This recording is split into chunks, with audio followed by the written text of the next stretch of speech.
Good morning class. Previous class में आपने पुनरावृत्ति 1 पढ़ा था, है ना। तो आज हम संस्कृत का चैप्टर 1 का पुनरावृत्ति 2 पढ़ेंगे। पुनरावृत्ति 2 में आपका आता है लिंग, वचन और पुरुष। मैंने आपको क्लास में समझाया भी था, नोट्स बना करके दिए थे जिसमें उसमें मैंने पूरा समझा दिया था। एक बार मैं यहाँ पर आपको चैप्टर से एक्सप्लेन कर देती हूँ। लिंग मैंने बताया था कि देखिए संस्कृत में संस्कृते त्रयः लिंगा भवन्ति, यानी कि संस्कृत में 3 लिंग होते हैं, पुल्लिंग, स्त्रीलिंग और नपुंसक लिंग। पुल्लिंग यानी कि आपका मेल, स्त्रीलिंग फीमेल और नपुंसक लिंग आपका आ जाता है न्यूटर जेंडर। ओके। आकारांत शब्द ये सजीव भवन्ति, पुल्लिंग शब्द भवन्ति। जो पुल्लिंग होंगे शब्द वो सजीव होते हैं, यानी कि लिविंग थिंग आएंगे। कृषक जैसे कि किसान, शैचिक, शौचिका माने हो जाता है दर्जी, तक्षका आ जाता है आपका कारपेंटर यानी कि बढ़ई। स्त्रीलिंग शब्द जो होते हैं वो आपके लिविंग थिंग में भी आते हैं और नॉन लिविंग में भी आते हैं, ठीक है। जैसे घटिका, घड़ी, बालिका यानी कि लड़की और कुंजिका यानी कि चाबी, ठीक है। एक चीज़ और देखना होता है कि जो पुल्लिंग होता है वो आकारांत होता है। आकारांत यानी कि उसमें छोटा आ का यूज़ होता है। देखिए जैसे कि ता है और कह है, ठीक है, लास्ट में। और स्त्रीलिंग जो होता है उसमें आकारांत होता है, यानी कि लास्ट में हमारा बड़ा आ यूज़ होता है। ओके। आकारांत नेक्स्ट आता है आपका नपुंसक लिंग। नपुंसक लिंग में क्या होता है, जो आपकी निर्जीव चीज़ें हैं यानी कि नॉन लिविंग थिंग है। जैसे कि आपका हो गया नेत्रम, पुष्पम और सोपानम, आँख, फूल और सीढ़ी, ये आपके नॉन लिविंग थिंग होते हैं जिनको हम नपुंसक लिंग कहते हैं। और ये भी जो है आकारांत ही होते हैं, यानी कि इनके लास्ट में भी छोटा आ ही आएगा, ठीक है। ये आपका आप देखिए यहाँ पर अभ्यास कार्य दिया हुआ एक्सरसाइज। इसमें क्या है कि संज्ञा और सर्वनाम को रेखांकित करना है और लिंग भी लिखना है। मैं इसको एक्सप्लेन कर दे रही हूँ। जैसे यहाँ पर लिखा हुआ है एषा काह, यानी कि यह कौन है। एषा कृषका, यह किसान है। एषा कृषका किम करोति, यह किसान क्या कर रहे हैं। एषा कृषका धान्यम रोपति, यह किसान धान रोप रहे हैं। सब परिश्रमी भवति, वह परिश्रमी होते हैं। एषा का यह क्या है। एषा घटिका, यह घड़ी है। एषा घटिका किम करोति, यह घड़ी क्या करती है। एषा घटिका समयम कथयति, सा अनुशासनम पालयति, यह घड़ी हमें समय बताती है जिससे हम अनुशासन का पालन कर सकें। एतत् किम, यह क्या है। एतत् पुष्पम, यह फूल है। एतत् पुष्पम किम करोति, यह फूल क्या करते हैं। एतत् उद्यानम सुंदरम करोति, यह उद्यान को सुंदर बनाते हैं। तदम विकसति भवति, प्रसन्ना च भवति, और इनके खिलने से हमें प्रसन्नता होती है।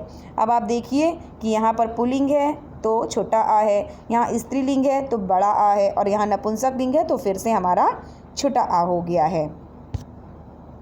ओके। नेक्स्ट है आपका अब आ रहा है यहाँ पर देखिए पुल्लिंग आकारांत शब्द पुल्लिंग का दिया हुआ है कि अगर एक वचन, द्विवचन और बहुवचन है। एक यानी एक के बारे में बात हो रही, द्विवचन यानी दो के बारे में, और बहुवचन यानी कि बहुत सारे की बात हो रही है। कृषका एक किसान, कृषको दो किसान, और कृषिका यानी कि बहुत सारे किसान। तो इसी तरह शैचिका, शौचिको और शौचिका। तो आप देखेंगे कि जहाँ एक की बात हो रही है वहाँ पर लास्ट में छोटा आ रहा है, ठीक है, और विसर्ग भी लग रहा है हमारा। विसर्ग यानी कि 2 बिंदी जो लगी हुई है। जब 2 के बारे में बात होती है तो हम औ की मात्रा लगाते हैं। देखिए सब में औ की मात्रा लगी हुई है। और जब बहुत सारे की बात होती है तो बड़ा आ होता है और विसर्ग भी लगता है, ठीक है। इसी तरह हमारा स्त्रीलिंग में भी आ जाएगा एक वचन, द्विवचन और बहुवचन। जैसे बालिका, बालिके, बालिका, यानी कि एक बालिका, दो बालिकाएं और बहुत सारी बालिकाएं। इसी तरह कुंजिका, कुंजिके, कुंजिका। अब देखिए यहाँ स्त्रीलिंग है तो क्या दिखा रहा है कि एक वचन में बड़ा आ की मात्रा, जब 2 की बात हो रही है तो ए की मात्रा, और जब बहुत सारे की बात हो रही है तो बड़ा आ और विसर्ग की मात्रा। नपुंसक लिंग में क्या हो जाता है, नेत्रम, नेत्रे, नेत्राणी, यानी कि जब नपुंसक लिंग में हम एक वचन, द्विवचन और बहुवचन बताते हैं तो लास्ट में छोटा आ, 2 की बात होती है तो ए की मात्रा, और जब 3 की बात होती है तो लास्ट में ये अणा में छोटी की मात्रा यानी कि आनी लगता है। नेत्राणी, पुष्पाणी और सोपनानी, ठीक है।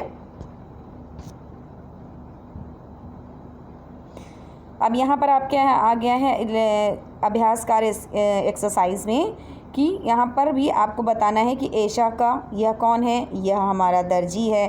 दर्जी क्या करता है? दर्जी वस्त्र सीता है, वह कार्यकुशल होता है। ये कौन है? ये बालिकाएं हैं, ये 2 बालिकाएं हैं। एते बालिका हस्तयो किम धारयत, यह लड़कियां हाथों में क्या धारण की हैं? तो एते बालिका हस्तयो क्रीडकम धारयत, वह खेलने का सामान ली हुई हैं। ते क्रीडकेन क्रीडता, यानी कि वे दोनों खेल रही हैं। अब आप देखेंगे कि एक वचन है, अगर द्विवचन है या बहुवचन है तो वहाँ पर उन्हीं सब फॉर्मूले का यूज़ हुआ है जो मैंने अभी आपको आगे समझाया है। फिर आता है आपका पुरुष, यानी कि 3 पुरुष भी होते हैं संस्कृत में, प्रथम पुरुष, मध्यम पुरुष और उत्तम पुरुष। पुल्लिंग में प्रथम पुरुष में क्या आ जाता है कि जैसे पुल्लिंग है तो उसमें सह और एषा ये 2 यूज़ होते हैं। किसी हम ही की जब बात करते हैं तो सा और एशा की बात करते हैं, और जब हम शी की बात करते हैं तो सा और एशा की बात करते हैं, और अगर हम किसी नॉन लिविंग थिंग की बात करते हैं तो तत् और एतत् की बात करते हैं। ये हो गया हमारा सिंगुलर। लेकिन जब हम द्विवचन की बात कर रहे हैं 2 की, तो देखिए तौ और एतौ, ते और एतय स्त्रीलिंग के लिए, और नपुंसक लिंग के लिए भी ते और एते आ जाता है। जब हम बहुत सारे की बात करते हैं तो पुल्लिंग में ते और एते आ जाएगा, स्त्रीलिंग में हमारा ता और एता आ जाएगा, और नपुंसक लिंग में हमारा तानी और एतानी आ जाएगा। ये सब चीज़ें सिर्फ आपको ध्यान में रखनी हैं, आप संस्कृत को रट नहीं सकते बहुत ज़्यादा, तो आपको ये सब चीज़ें समझनी पड़ेंगी। ओके, तो अब आपका ये चैप्टर यहाँ पर फिनिश हो गया है।